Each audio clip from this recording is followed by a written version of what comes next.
on the mountain in the presence of the Lord, for the Lord is about to pass by. Then a great and powerful wind tore the mountains apart and shattered the rocks before the Lord. But the Lord was not in the wind. After the wind, there was an earthquake, but the Lord was not in the earthquake. After the earthquake came a fire, but the Lord was not in the fire. And after the fire came a gentle whisper. When Elijah heard it, he pulled his cloak over his face and went out and stood at the mouth of the cave. I've never had a big come-to-God moment. I was lucky enough to grow up in a church and have loving parents who encouraged me to foster my faith. The Lord's been a constant in my life. So when I came to school and was surrounded by people who had these amazing testimonies about God, how God showed himself in a huge way, I thought something was missing from my story. The chapel has been a second home for me throughout these past 4 years.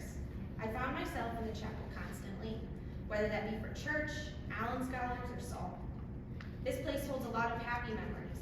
It's where I found my closest friends, where I fell in love, and where I feel safest here on campus. And yet, it's a space that caused a lot of hurt and self-doubt. When I came here to campus, it was my first time in my life that my faith was questioned. I was surrounded by people that seemingly had it all figured out. I was put in situations where people were questioning me on why I believed certain things, and I had no idea. My faith was just always a part of my life, so I never stopped to question why I was doing the things I was doing.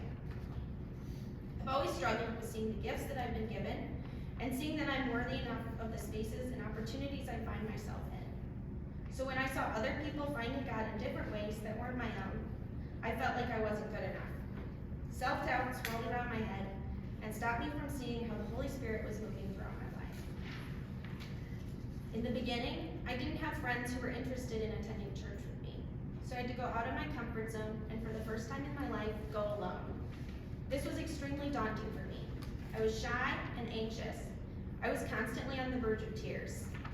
I went to celebrate pretty consistently for the first year of my life here, the first year of my time here. But every time I went, I cried.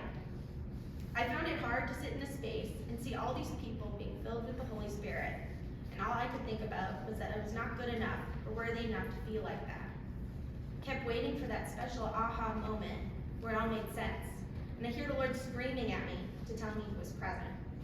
I wasn't until after the service when I walked home from the chapel and was alone staring at the stars when all of a sudden I felt a rush of comfort and clarity, knowing that God was present in that moment. Wednesday night slowly became a favorite night for myself, not necessarily because of the service I was attending, but because of my walks to and from the chapel. Once I took the time to quiet my mind and remove all other distractions was when God showed himself in a whisper rather than a shout. As time went on, I grew to love these small, quiet moments of my life. What was once as simple and mundane are now the times in my life where I feel most alive. A huge part of my college experience here has been being a part of SALT. I stumbled upon this group because I was trying to find a place where I felt like I belonged. For the first time while being here at Belco, I felt at ease amongst my peers. I felt like I had a voice and could actually make a positive impact.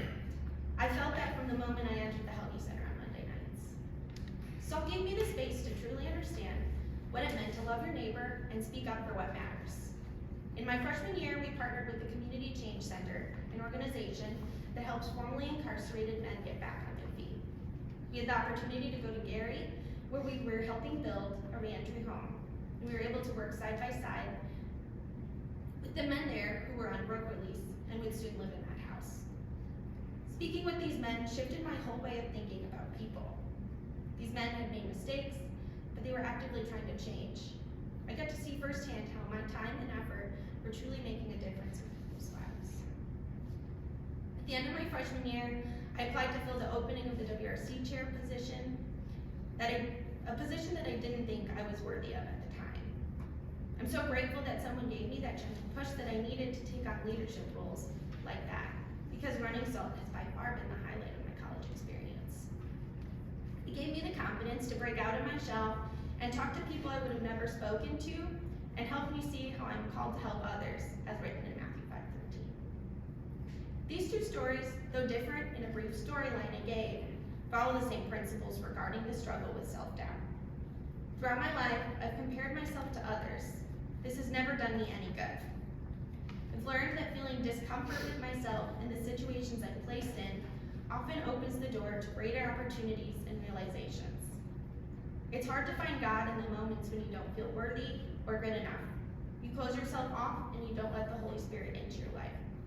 It's only when you let all of the noise subside that you're able to hear the gentle whispers of the Lord that are all around.